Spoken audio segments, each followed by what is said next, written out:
The journey to 2026 FIFA World Cup is heating up. It is indeed heating up. Crucial World Cup qualifiers on the horizon. Under the guidance of new coach Éric Chelle, the team, Super Eagles, they face a tough test against Rwanda and Zimbabwe. They will face Rwanda away from home and Zimbabwe at home in Uyo in March. Now, of course, Nigeria, they will have to confront the Amavubi of Rwanda on Friday, March 21, and will face the Warriors of Zimbabwe 5 days later. These two matches, alongside a whirlwind of strategic meetings involving the Nigerian Football Federation and the National Sport Commission, they are shaping up into a pivotal moment for Nigeria's bid to return to football's grandest stage. Now, with so much on the line and plenty of behind-the-scenes planning in progress, the big question is, will the Super Eagles soar or will they falter? Because we do not want all these razzmatazz, all these talks, and we are still in a very dire situation. Are we going to soar or we're going to falter? Let me fill the pause. Our sport journalist from Pudak, Nigeria, one, of course, who follows the Super Eagles of Nigeria closely, Fisayo Dairo. Thank you so much, Fisayo, for joining us on the show. Good afternoon to you, and hello. Nice to join you on the show today. Good afternoon to you, Fisayo. I'll be saying Happy New Year. I've not spoken to you this year, so Happy New Year to you. And the first conversation we're having for the year would be the Super Eagles of Nigeria, Fisayo. I'm really worried, seriously worried about the options. Are we going to make it to 2026 World Cup? Fisayo, with Éric Chelle taking over as the head coach of the team, how crucial are these first two World Cup qualifying games for both him and the Super Eagles in terms of building the chemistry and setting the tone ahead for his term with the Super Eagles? How crucial are these? Well, to start with, I'm an optimist and I still think it's achievable. Despite our precarious position on the league table, indeed, but you know, I'm happy with the way things have gone so far. The meetings between the NSC, the NFF, at least we have a proven person in charge of the NSC, so there are no undue interferences that might not go well for the team. But I must state this, starting from the date that they released, I think the stars seems to be aligning well for the Super Eagles. You know, as an avid follower of the Super Eagles over the past years, I always look forward to the dates of our first game with qualifiers when we are not playing at home. Now, the game against Rwanda is going to be played on a Friday away from home. It's the most perfect day that the Super Eagles can play a game. Most times when we are not playing at home first, the opponents always try to use an advantage against the Super Eagles by putting the game on Thursday. You know, 95% of our players play in Europe, which means they get to play on Saturday and Sunday. They are just arriving on Monday and Tuesday. So most times we don't get more than 1 day of training. Playing on Thursday. So the same thing that happened when we played Benin Republic in the AFCON qualifier, you know, last year. You know, it was put on the Thursday. So the players were just arriving on Tuesday morning. So they could only have one serious week. But when you put the game on Friday, the Eagles have Monday and Tuesday to arrive. They will train on Tuesday evening, Wednesday evening, Thursday evening. Then Rwanda are in trouble. And when you look at it again, 4 days have been put in between that game and the game against Zimbabwe in New York from Friday to Tuesday. It gives for a sufficient recovery on Saturday, return back to training on Sunday, Monday. So, I mean, it is just setting the tone for a possible 6 points for the Super Eagles in these 2 games. And if that happens in a month's time, okay, let's say in 2 months' time, we will not be talking about the Super Eagles being in a difficult position towards qualifying for the World Cup. All right, Fisayo has been able to pin up something very crucial. He talked about the match day date, that's Friday, being at our own advantage, and Damiloju. But Amavubis, in the 2025 African Cup of Nations qualifiers, they held us to a draw, and even they got to beat us in Uyo. How do we approach this match? So that we don't have another upset in the hands of the Amavubi, do you think what Fisayo has just mentioned, the day working in our favor, can give us a higher advantage going up against Rwanda away from home? This is what Éric Chelle would have wanted if he was asked to pick the days for the first match and how many days he wants between the first and the second match. Let's not forget that jet lag is something that is very, very real, and some players get to feel it. Aside the amount of days that you get for training, also sometimes depending on how far you're flying from wherever you are in the world. Now, to look at the Rwanda team, like you've mentioned, I think one of the things that we did that was counterproductive is unconsciously we underrated them. Let's not sugarcoat things. Pedigree football-wise, Rwanda cannot get close to what with the 10 football. But unfortunately, we underestimated them in the AFCON qualifiers and we paid dearly for it. I think the fact that we've dropped 4 points to them in a double header shows us that we will not underestimate them this time. I'm expecting, I said it on this platform as well, that I am optimistic about the style of play and what Éric Chelle wants to do with this team. I hope he's able to get the players on board. And I think us knowing our back is against the wall, we're going to go all out against Rwanda. Okay, Fisayo, we heard that the National Sport Commission and the Nigerian Football Federation, they have been in talks. Even since the announcement of the National Sport Commission, we've been hearing a lot and lot with the chairman of the side, Fisayo Dairo. And they're thinking of boosting the Super Eagles' chances. It's all about getting wins in this final 6 match. What are some of the key outcomes do you expect from this strategic meeting, especially when we get to face Rwanda and Zimbabwe? Yes, we've seen that move of having to employ Éric Chelle, but what should the fans look out for this series of meetings that the NSC and the NFF have been having ahead of this 2026 World Cup qualifiers, Fisayo? Yeah, well, we also heard that some money has been devoted to the campaign in Nigeria. Yes. So you have to increase money for the players. You have to give them money.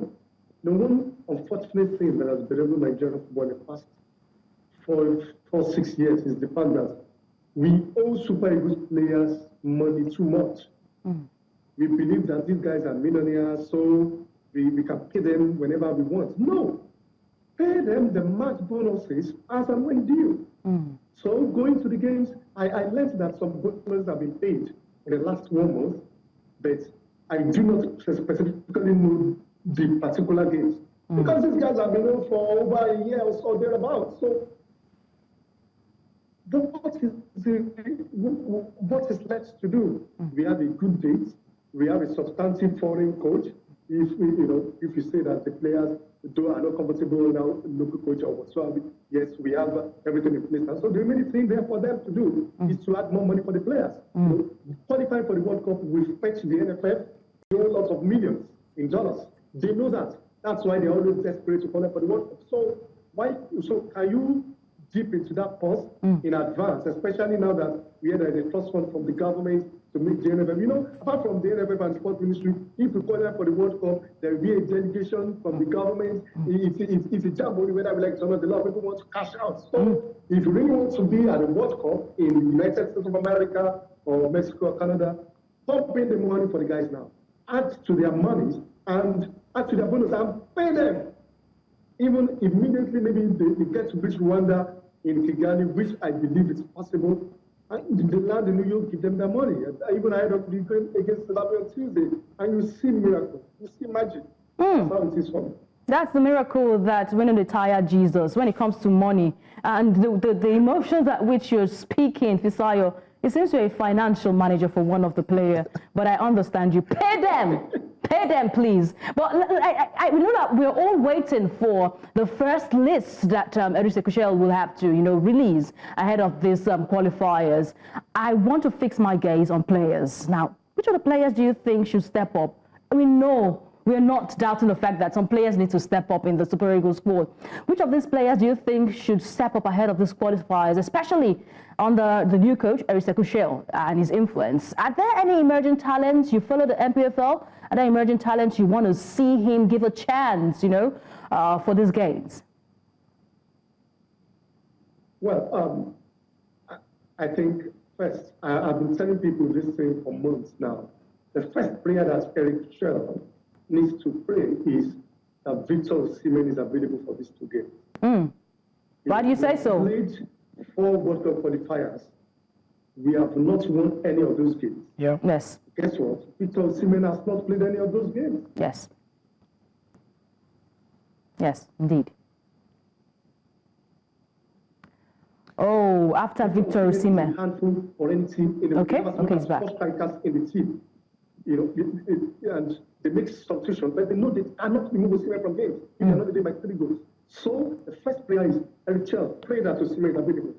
With Osimhen starting the game against Rwanda, number 1, you are guaranteed we will not lose.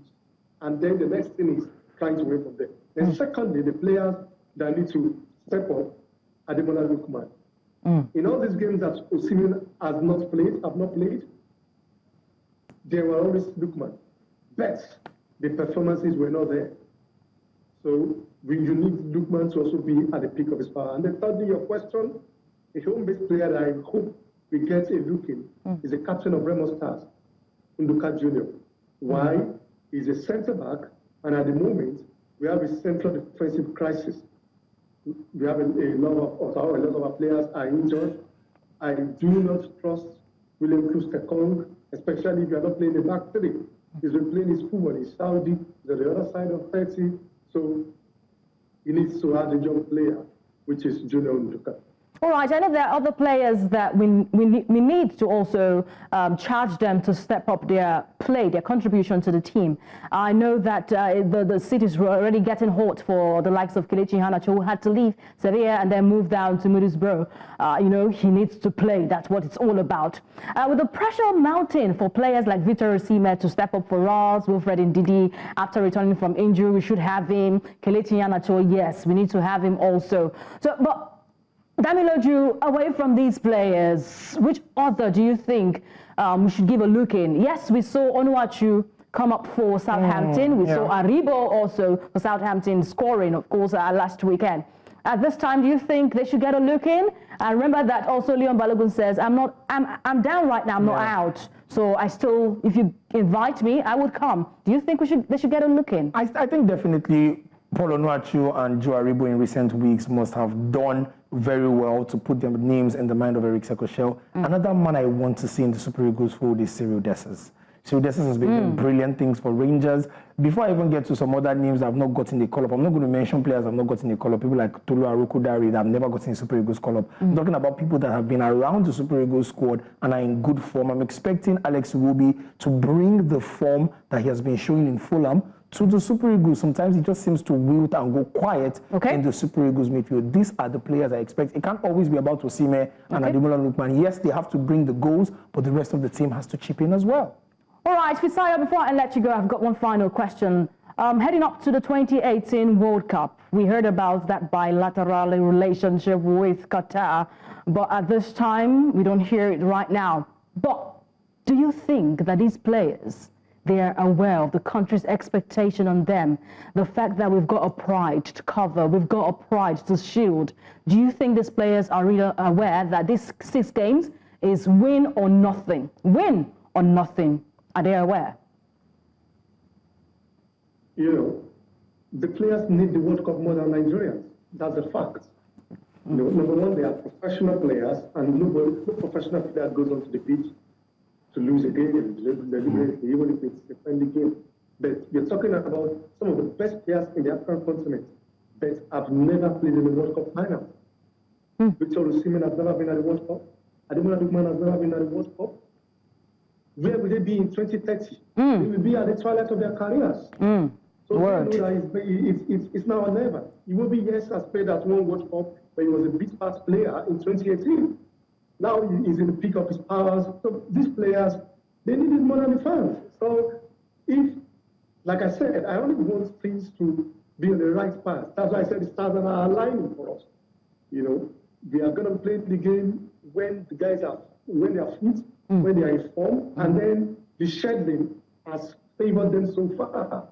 So they know the enormity of the task at hand. No Nigerian can tell them that, oh, we should go there and bring that. They need it most for their career. If any of these players get to the World Cup and get to score a goal or 2, they have touch the next 5-6 years of their careers, because even if they stop playing in Europe, teams in Asia and Far East will be falling heads and shoulders over them. So I believe they know the worth of the task, and hopefully, let's hope that the stars aligning for them will set up in a very good way.